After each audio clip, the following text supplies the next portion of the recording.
We are so thrilled to be together with you today. My name is Alicia Lee, and I am the founder and artistic director of Sister Cities Girlchoir, the Girl Empowerment Choral Academy serving girls in Camden, Philadelphia, and Baltimore. I use pronouns she, her, and hers, and I'm joining you from my home in Baltimore City, which is on Piscataway lands. I am a pecan brown skinned Black woman with large curly hair, red lipstick. I'm wearing a purple jacket, and behind me is a turquoise curtain. Thank you for joining us tonight for Conductor Chat, a campfire discussion with staff from Sister Cities Girlchoir that explores the evolution of our creative process from the conductor's point of view. The art strategy goal of the Girlchoir is by 2024 to program 50% original music for every season. That's right, new musical works from our Purple Singing community, the youth, staff, and families of the Girlchoir. In tonight's episode, our third episode, centering the creative process, our art strategy, we will feature the full virtual team of Sister Cities, and we're going to unpack the art strategy goal and share how the creative process has impacted our work, both individually and collectively. This is an opportunity for us to reflect as a team before our final virtual performance of the season, next Friday, April 30th. We hope that you'll join us next Friday for the When I Sing watch party. This April, first-time collaborators, Sister Cities, and Intercultural Journeys will present the virtual premiere of When I Sing, a really vibrant performance of original music and poetry by the youth of Sister Cities Girlchoir.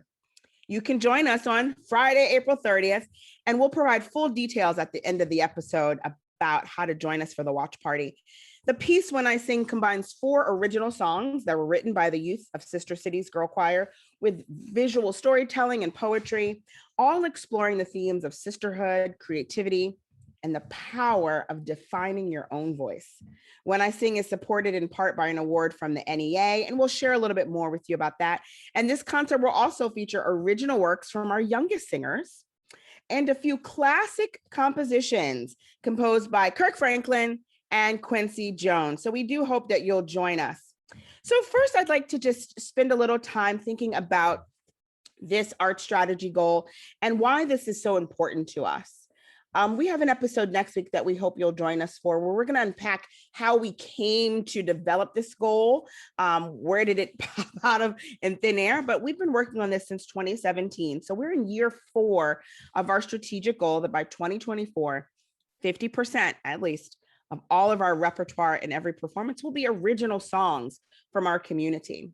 So first off, why is this so important to us? Well, number one, I think it's just great teaching. Yeah. And I think so. And so do the National Core Arts Standards, which really ask us that whenever we have arts learning spaces, so dance, music, theater, visual art, media arts, that we have 4 artistic processes present, that students are connecting in and through music with the community around them, with each other, with themselves, that they're responding to music, right? That they're talking using musical language and responding to what they hear, that they're also presenting. And we felt as Sister Cities that we were doing those 3 things pretty well.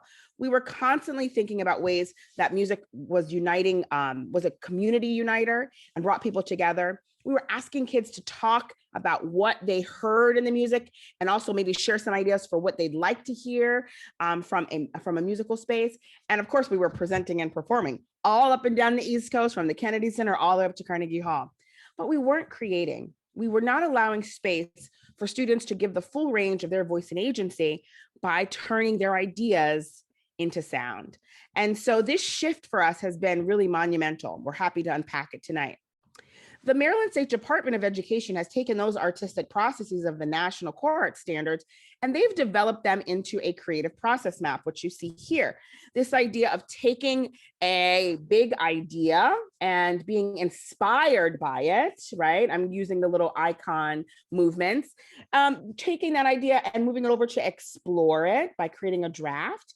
Then elevating your ideas through feedback from peers, maybe from teachers, and also some self-evaluation, assessing, deciding whether it's ready to present using some criteria for success that you've developed earlier in the process.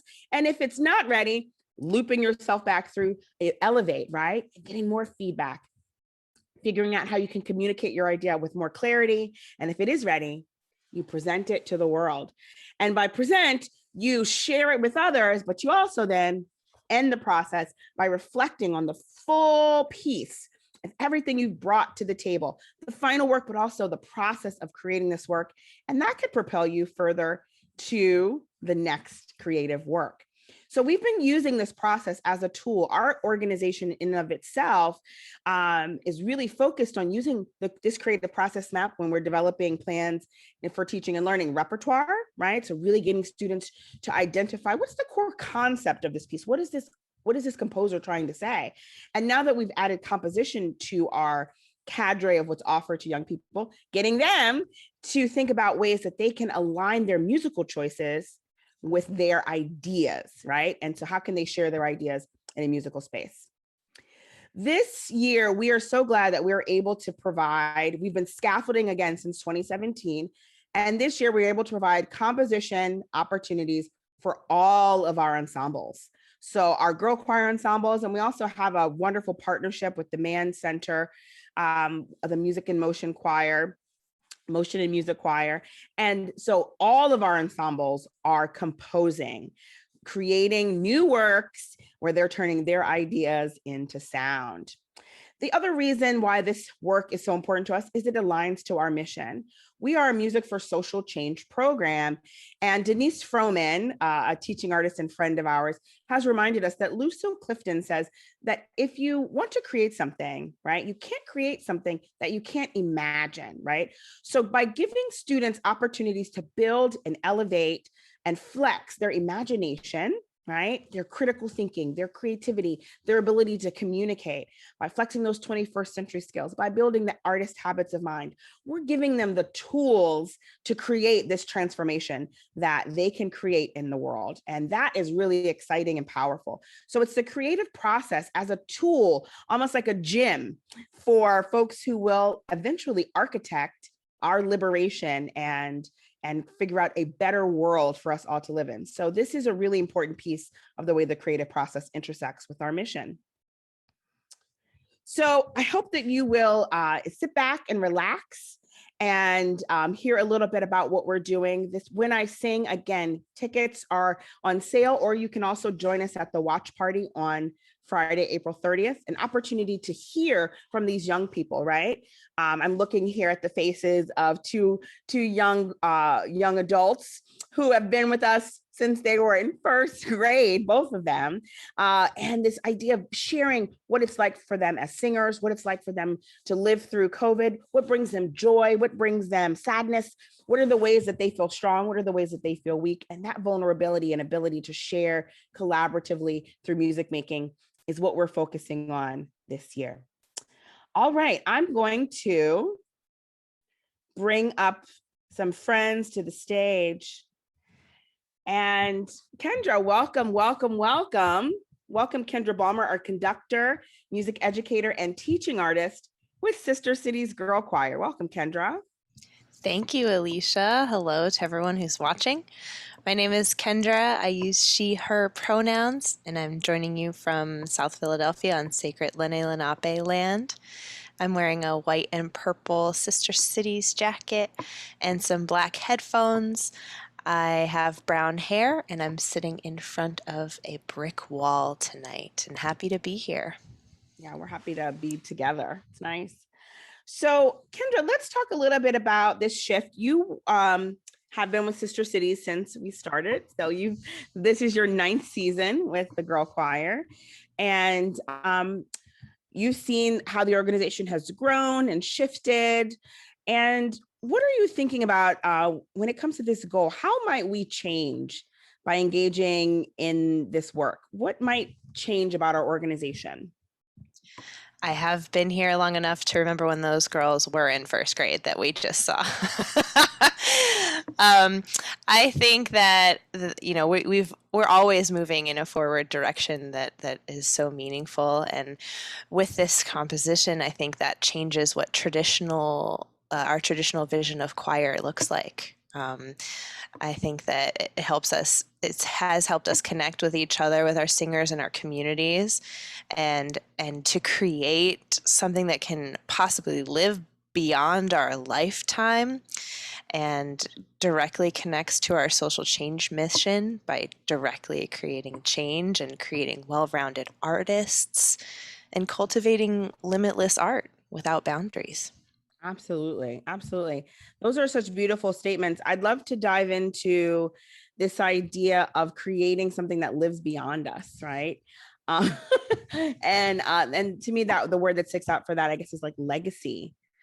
I'm really excited about the idea of a Sister Cities girl that's maybe in second or third grade right now, coming back in 15 years and saying, wait, you guys are still singing the song I wrote about family? And seeing young people still connecting to those ideas. Part of the reason that excites me is as a classical musician, as a person who chose classical music as the style of music that they wanted to focus on. That was what excited me so much about classical music, was this idea that hundreds of years ago, or even 50 years ago, someone had an emotion so strong that they turned it into a song, and I get the opportunity to reignite that emotion and like bring it to life. So I think that'll be such a powerful moment to see girls empowering girls and thinking about empowering them like 20, 30 years from now and what that'll look like. Very exciting. As you've been just, kind of seeing this work happen, what do you look forward to the most for next year?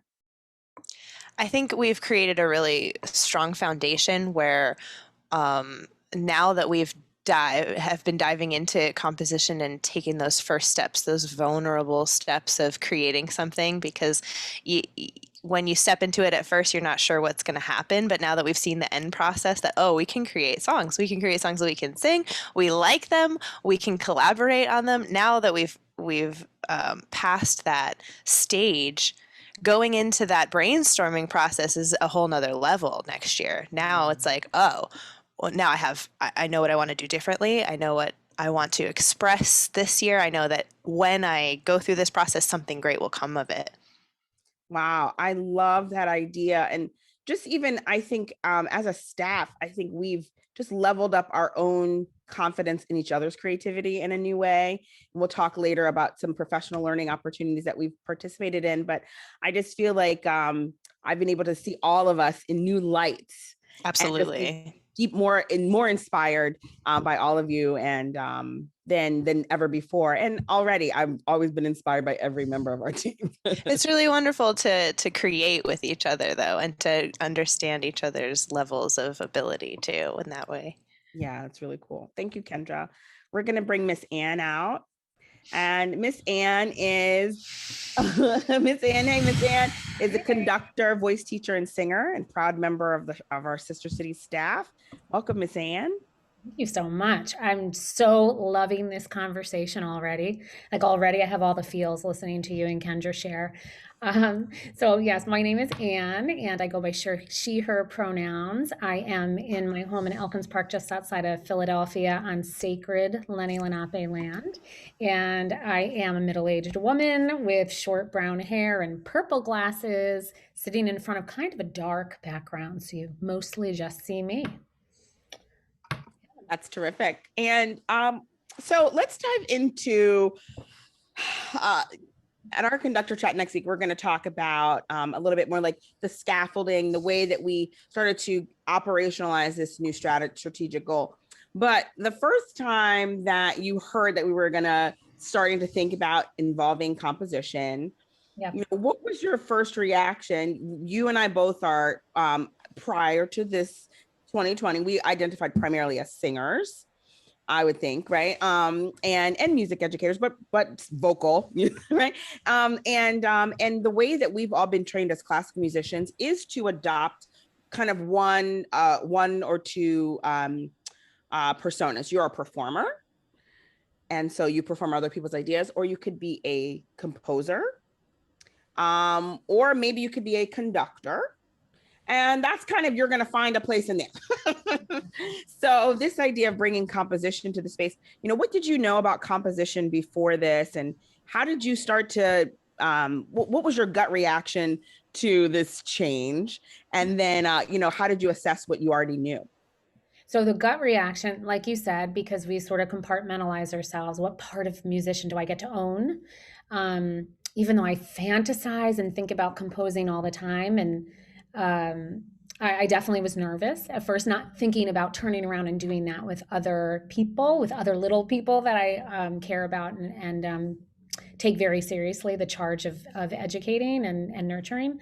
And I imagine if you are watching this at home and you are a music educator, like maybe you had I knew this is what I knew about composition. I was assigned a composition to write in high school or music or college music theory, and I know how to compose that way. And it probably wasn't very good.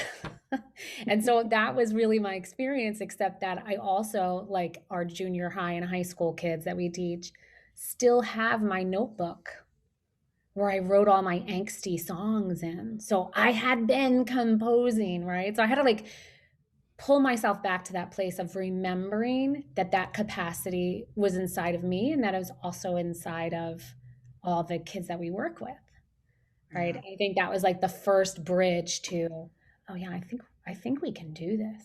And then it gets exciting, right? If we can do this, how much more of an impact can we make? How much more, and can we also experience? Oh yeah, absolutely. So there's that side for educators to also think a little bit selfishly for a moment. Educators have a hard time being selfish. That's a fundamental piece of being a teacher, but to think a little selfishly about like, yeah, how might my experience as a teacher change by adding some novelty? Yeah. To the experience, like, a really, just in terms of quality of living and life and excitement about the job, how might novelty add? So then I guess my next question is, let's talk about what we both did to kind of sharpen up our skills in that area and build our confidence in being able to facilitate and compose too. What did you find that was helpful? Well, one of the first things that we participated in together, which was really fantastic. We made the shift to virtual. We said we're going to do this, and then we jumped into a songwriting workshop with Moira Smiley, and that was a space where we were in a Zoom room with other musicians. Wait a minute, and I don't want like, that turned into a songwriting workshop, but Yeah. it was Ooh, right. really We signed up. It was called body percussion. yes. And then we showed up, and she was like, "Yeah, here's some body percussion stuff." And then she was like, "Great, next class, please come with an original song." And And I was like, oh, but we were like, "When?" but we are similar this way, which is good, right? It's like, if I'm going to do it, I'm going to do it. Like, Yeah. I don't do it halfway. Yeah, So of course we showed up and we had written songs. that's right. We had, And we performed it this year. So when that was a really, right, that was a huge transition into, yeah, we are really doing this. yeah. And then to really be watching, what is this expert doing? Mhm. Do I have some of those skills? Can I learn some of those skills?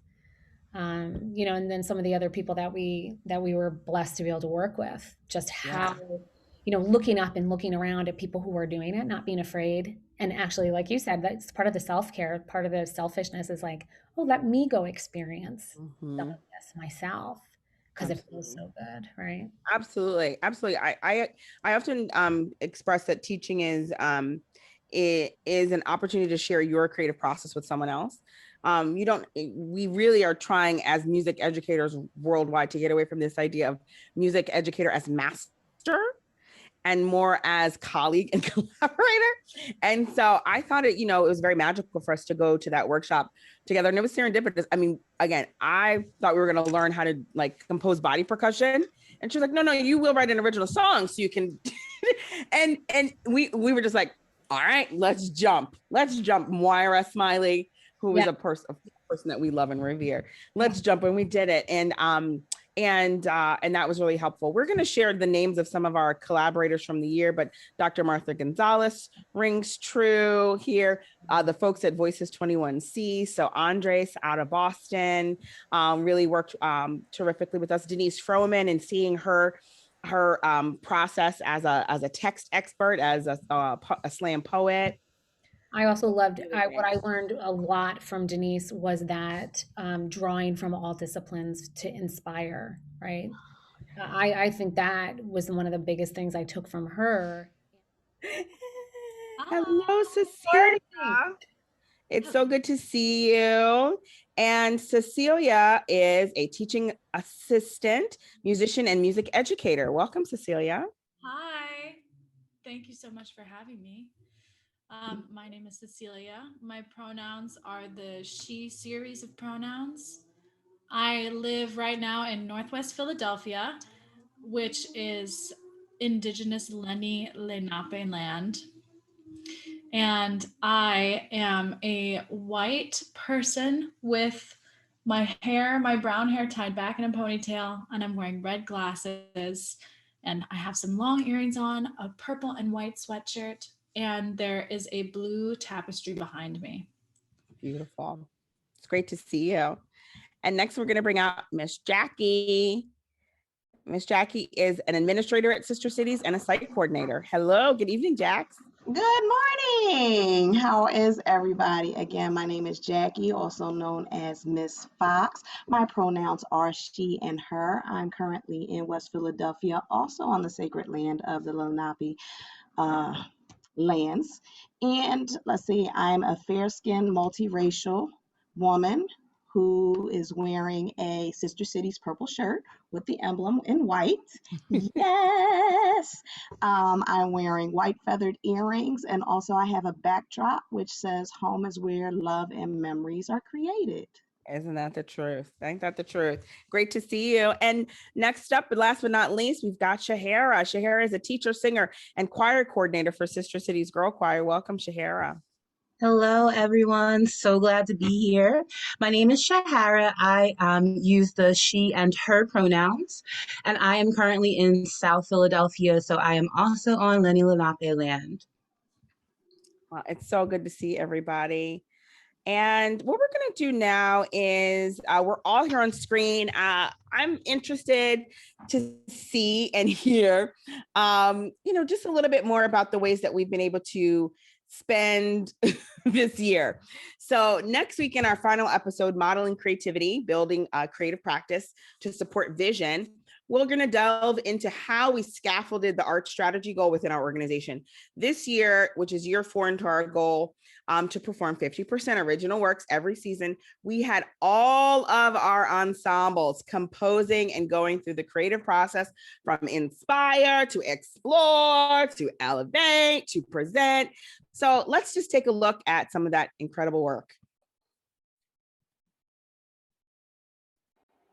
The 2020-2021 season has been challenging, but also affirming as we have implemented opportunities for all of our ensembles to compose, starting with our itsy bitsy girl choir. Every day, every chance to celebrate. Our youngest singers, grades 1 and 2, worked with Alice Leon, a teaching artist from Young Audiences, New Jersey and Eastern Pennsylvania. Alice is a professional singer-songwriter and performer with decades of experience as a recording artist. She believes that songwriting is an outlet for expression that everyone can learn to do. She collaborated with students to create the original song, Looking Forward to Every Day, which explores the joy that these young people are experiencing every day, from playing with their turtles to cooking with their moms and dads. It was an opportunity for them to share and discuss with each other about the joy that they're finding in every day. You can hear this original song on Friday, April 30th.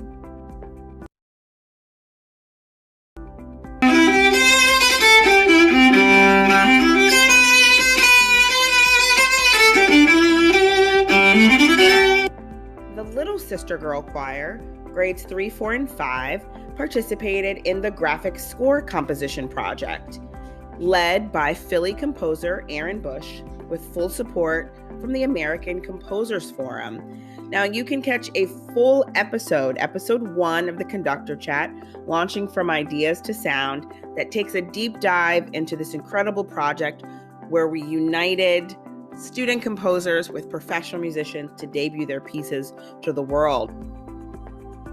And then there's our big sister girl choir, our oldest ensemble.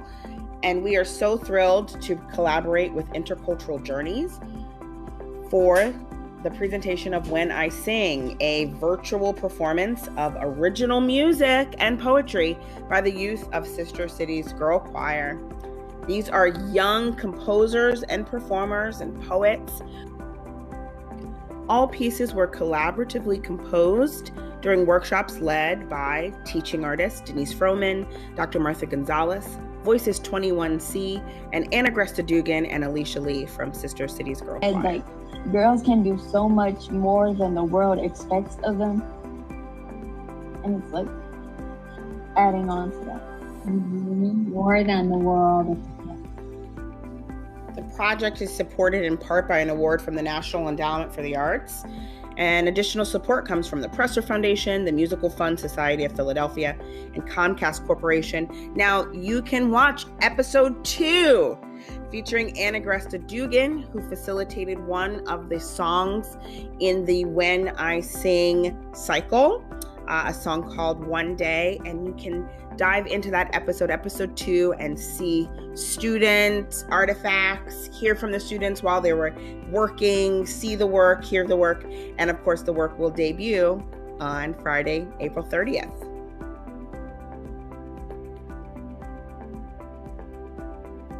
So many of the pieces that we've written this year are debuting on April 30th, but we want to share a full piece with you tonight.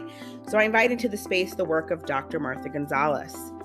We had the opportunity to collaborate with her and the Radcliffe Choral Society for the Rising Voices Festival, featuring children's choirs from throughout the country. And we all engaged with Amanda Gorman's The Hill We Climb.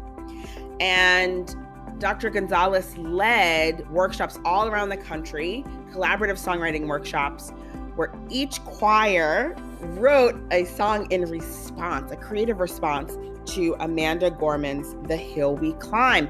Now, the song that the girls of Sister Cities Girl Choir wrote is called Minds Are Not Minor. And there was a lot of dialogue about the term minorities and the term minors, the ways that we use language to be diminutive to groups. And I think it's pretty clear what their reaction is to that kind of diminutive language. So tune in, here we go. Minds Are Not Minor.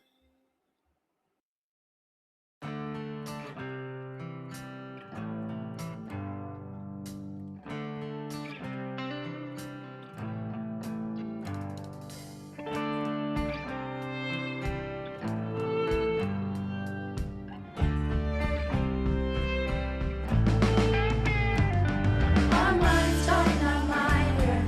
No need for intimidation. No need to invalidate the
Bravo. That's an earworm. I wake up in the middle of the night singing that all the time.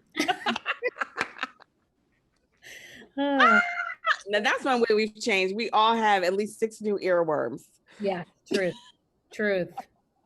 There's so many beautiful songs were written this year. So, wow, what a piece. I mean, we're all, this idea of language, we're all trying to elevate our language to really describe. I had a couple meetings today where I was just sharing, like, yeah, we got to figure out what's going to be our new language to talk and describe the BIPOC community, right? We want to acknowledge that language is not seeming to be fitting, as we start to really elevate our understanding of what a person of color is, because all people have a race. So white people are also a person of color. So what language can we use to really describe what we're saying, right? And there's some things that language we use that's just diminutive, right? It's like putting language that's intentionally there to put you down. And the girls, I mean, again, we did not bring this up to them. We simply shared the poem.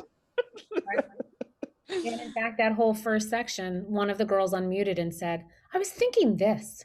And she just sang it. Yeah, she did. Yes, she did. Yes, And she did. like, I think that works. I think that works. They were talking about, I remember there was a girl who was talking about, like, at her school, there was a teacher who was using the word minorities to describe the Black students, and that the students were like, no, we don't identify that way. So let me help you elevate your knowledge. Kids are the best people. And the other kids were like, yeah, I totally get that. And we started all talking about all these different ways that language can be used to kind of keep people thinking small about themselves, and they're not having it. So what a great year. We made so many of these programming decisions about adding composition, bringing in all these teaching artists, collaborating with tons of artists. Shout out to Rootstock Republic for that incredible instrumental track and just really incredible stuff. And so, but then, their COVID happened and our season went virtual, but we just kept our goals in view and kept moving. So what has it been like to move this choir community online? Whoever's ready first, you can just unmute and share. What has it been like to move our choir community online? I do felt like it was a natural step. It would have been very odd if we just had gone months or even weeks without connecting with each other. So then moving right online, it made sense, and it was different as far as what we were doing was different. My preparation was different. Trying to be engaging was a little different. And also, reaching into everybody's home in such a personal way felt very different. And also singing is a very personal thing that maybe you only do at choir and not in front of your siblings or your family. So that was a very different experience for some people, but everybody seemed to rise to the occasion. Especially some of our introverted students really stepped up and shared their voices. So, absolutely. I mean, there are a few students, we got vocal performances out of them that I think shocked them, and and just the privacy to be able to do that. I know it's so. Are there other benefits of virtual learning? What are you also seeing in the choir space? What are some of those benefits of learning virtually? Jackie? Well, yes. It's quite a few things, but yes, Kendra hit it first. Like for virtual, I think it really did help our inverted students really, really start coming out because they're in their atmosphere where they're more comfortable. So now with that, when the world does open up, I think they're going to be able to take that and take it outside and not be so introverted because they're like, oh, everybody, well, we have such an accepting community just within our choir and such the best staff and the girls and, everybody that comes in, we just love each other and love on each other so much that you can't feel but at home with us anyway. So I think this really helped, but I think it also helps that they don't have to get up so early to travel. And they're like, oh, I can sleep and just wake up and be on computer and ready to go. So I know with my own kids, other than being staff, I have children in there and they're like, oh, good. You'll see me prep and then be like, all right, now I got to get them up like 15 minutes before it's time to get on camera. And they're like, yes, extra sleep. It is nice. It's convenience. I'm very curious what we'll decide as a society about virtual learning when it's more safe to be together. But this convenience factor, I think will be a major piece, But major piece. not just convenience. I like the fact that with virtual we can reach more people. So, face to face, if you don't have the staff for it, you can only have certain sites. But virtually, we have people 3 and 4 hours away from us right now, which we wouldn't have been able to reach if we didn't have this at our fingertips right now. Absolutely. Absolutely. So increasing our breadth. So let's talk about this composition and adding composition to our programming. What excites you about adding composition? Yeah, what seems exciting about that? Cecilia. I have just thought it was so cool seeing all of especially the younger kids open up and share their creative ideas. And when someone's sharing a creative idea, you see this pure little snippet of what they're of like who they are as a person. And for the little ones especially to be engaging in that all the time and to see each other doing that is creating this magnificent community that's just such a beautiful thing to witness and be a part of. Wow, that's really exciting. That's really wonderful. The younger kids are so lucky to have such supportive staff in there with them, kind of helping them during those moments of trepidation, when you're putting new ideas out there and not sure how they're being received. So they're very lucky in that way. Shahara, what about for you? What excites you about adding composition to our choir program? You've been in choir for many, many years as a choir person. You're a singer. Yes, I have been in choirs for it's like 20 plus years, y'all. That's all. But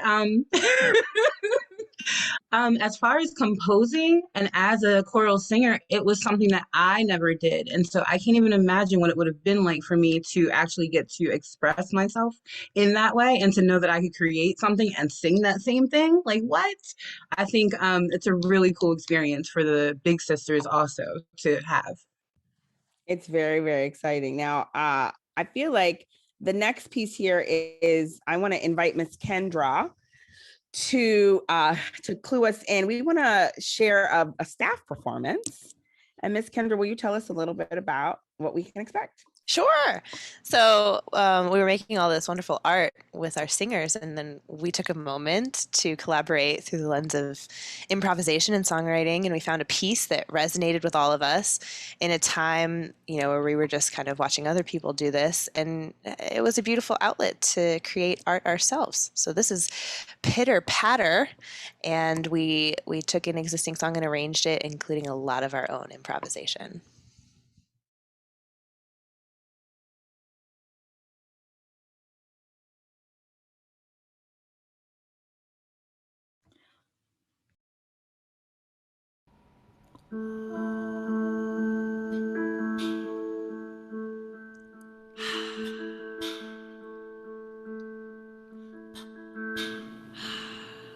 Pitter patter goes the rain, boom boom goes the thunder. Pitter patter goes the rain, boom boom goes the thunder. Pitter patter goes the rain, boom boom goes the thunder. Pitter patter goes the rain, boom boom goes the thunder.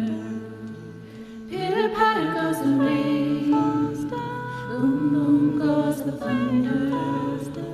Pitter patter goes the rain, boom boom goes the thunder.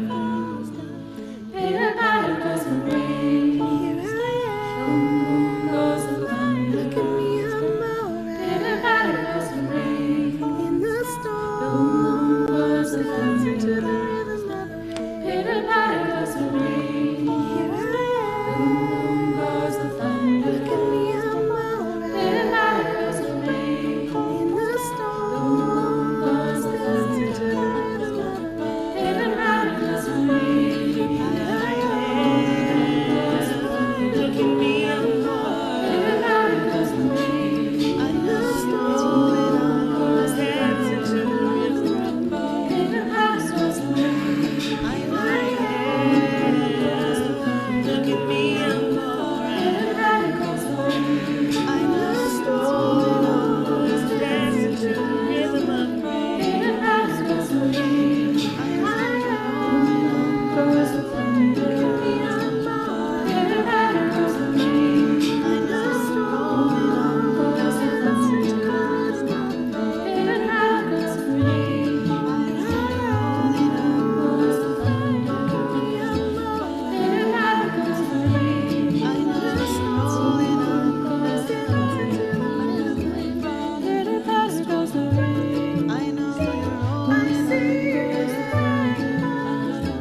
Oh God, I love it. Yay! Oh, that was Oh God. I knew we were going to listen to that, but I still got teary-eyed. I love it. go back Let's and do it again. all these little things I didn't hear when we were doing it originally, right? Like, oh, I think that's Shahara there. Ooh, I think, yeah, so great. So great. So good. So thinking about this as a professional learning experience, right? Like this was PD for us as much as it was artistic product. And um, Jackie, you are the only person on staff that prior to this year did not identify as a singer. And yet you sang and also improvised and made new, wrote new lyrics and sang new melodies. I mean, what was that like to do that? And how has it changed anything or inspired anything in you? It's very interesting because I'm always pushing my kids to be like, no, do it. But when it's with me, it's like sing in front of people. No, never, never. So it took Sister Cities 7 years, and I finally sang. Been with y'all 7 years, but it was such a joy, and I think only because I love the staff. I love you guys so much. Like We love anything I you. do with you is just like just beautiful. So everything we come together with is just in a positive nature, whether it's for ourselves, whether it's for each other, whether it's for, the girls and the community. So everything we put together is always not just for us, it's to exude that empowerment that we have for other people. So it couldn't be anything but joyous to be able to do something like this and actually hear my own voice finally, like, wait, I can actually hold a note. Wait, like, hold on. I might do this a little bit more often. I might need some training, so I'll be hitting y'all up for some training and everything. But it's really made me go like, start listening to you guys like, wait, okay, I'm supposed to breathe when? Okay, and this is how, and I'm literally starting to practice with the girls. So when y'all are doing your warm-ups, I'm literally doing the warm-ups. So, and That's Miss Ann amazing. knows because we have the M&Ms and I do the warm-ups with them as well now. So He gets right in the screen and shake the breaths and tall vowels. It's great. It is great. yeah. That's amazing. That's amazing. Miss Harris, some of your lines really poked out at me in that listen. And this is your first year in our team, and we are so thrilled to be able to work with you. Yeah. Well, Yay! this is not a usual professional learning opportunity, right? Learning in this way. And what do you think are the benefits of artistic staffs getting together and just making music together as a way of learning? And so first, initially, I was like really scared to do this whole thing. I had like super secret anxiety about this whole thing. But the end result, and like actually when I sat down and tried to figure out what I wanted to do, it was such a release and it was so therapeutic and it was like the best experience. And listening to all of the other parts and how you guys fit in there, it was awesome. So I think it's kind of like what Miss Jackie was saying, like this whole idea of like us pushing the singers, right, to do all these awesome things, and then also on the other side of that coin being like, I mean, I don't know though if I'm gonna do that, but it all turned out wonderfully, and it was a great experience, and I want to write more music now. Yeah, Yay! that's what we like to hear. That's awesome. We're almost at the end. We're getting ready to jump into our coda. So this last question, our coda is, we're going to hear from each of us. And just whenever you're ready, you can just unmute and start. But this last question is, what have you discovered about Sister Cities this year? This has been a season with so many challenges, with COVID, with racial unrest, with school closings. I mean, a lot of our programs are in schools, school closures, of course, financial turmoil, and also just like, just so much anxiety about what's to come and uneasiness, and maybe we never could really know what was happening tomorrow, but these days it's like, look, let's not plan past the next few days. And so the world has really changed quite a bit. So this year, but it's also been filled with so much joy, so much love, so much sisterhood, so much family. And by family, I mean all the different ways that our blood families and our chosen families have been standing up and supporting each other. It just feels like a really interesting time to be a human being. And then we added in new pedagogies, new ideas, new values to our organization. So this year, this idea of discomfort being a great place to learn and grow.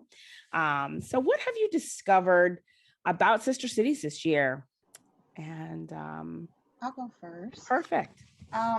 I don't know if I could say it's a discovery because I've always been so elated with this choir in the first place from like day one when Mahala started in first grade, and she's been there 8 years now. And now y'all have my 7-year-old, and she's been here 2 years. So I don't know if, like I said, I don't think it's a discovery, but it's more of an affirmation and just makes me feel more and more, stronger about our community within the choir, that we're resilient. Like nothing stops us. Like anybody has an idea, everybody else is open to listening and helping and bringing it forth. Like, hey, this is what I want to do. Like, okay, well, we have to go virtual, and the fact that we didn't stop, and our first thought was, what's going to happen to our choir members? Not us, but what's going to happen to our girls when we can't reach out to them, we can't talk to them, we can't see them, and we can't give them music, which I think music is just life itself. I've lived with music. I may not have sang it myself in front of people, but music is my life. I could deal without TV, but I can't deal without music. Yeah. It's universal. No matter what you're feeling, you can sing about it, you can write about it.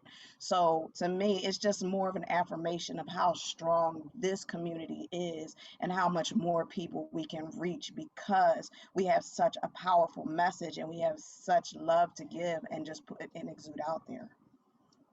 Beautiful. Thank you so much, Jax. Cecilia. Yeah, I totally agree with Jackie that, well, I mean, I was new to the organization last year. So I didn't make it through a whole season without COVID, but my discovery is that this organization can really get through anything because everything has happened, and here we are, and we are so strong, and it is incredible. So, Beautiful.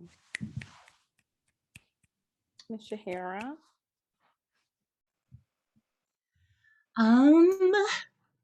I think one of the most important discoveries that I've had this year about Sister Cities is just the idea that this is actually an organization that really and truly centers children. As a teacher, like as a teacher in the classroom, there have been so many opportunities where I have worked with people who work with children, right? But they're not necessarily the focus of their work. So it's really a beautiful thing to be able to work with so many like-minded people that love the children, that love the singers, and really wanted them to, make it through this year with some light in their heart. So, yeah. Beautiful. Miss Anne. I think back to a year ago, how when we made the decision to go virtual, how devastated I felt. Like, could really not have conversations, even though we were still seeing the girls and as much as we could. How I couldn't get through a conversation without starting to cry about it, because I thought, what, this is like so important to me. What will we do? What will we do? And to look at the last year and how we have not only maintained, but we have been thriving. And we've actually taken this huge leap forward in our mission. And, the fact that we're sitting here together, and like so many of us have said, the collaboration, the love, the support that happens, just to see what's possible, and also the opportunities for us to grow and expand. And that when we take advantage of that, how much more that opens up for our students, the space it opens up, the example it is for them. And we would really be missing out if we were not almost challenged this way this year. Yeah. So Beautiful. Yeah, I agree with what everyone has said, and think of that limitless, without boundaries mantra that we seem to have over this almost decade of existence. And it proves true year after year, and especially this past year, that we can take on anything we set our minds to. And with that, as lofty as that sounds and beautiful as that is, it sets such a gorgeous example in real life for our singers to then take that into their adulthood. And with what they use it for, it's going to be beautiful. Absolutely.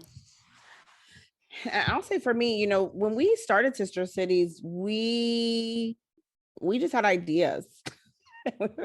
We really worked together, especially for Ann, Kendra, and I, who've been teaching together for so many years.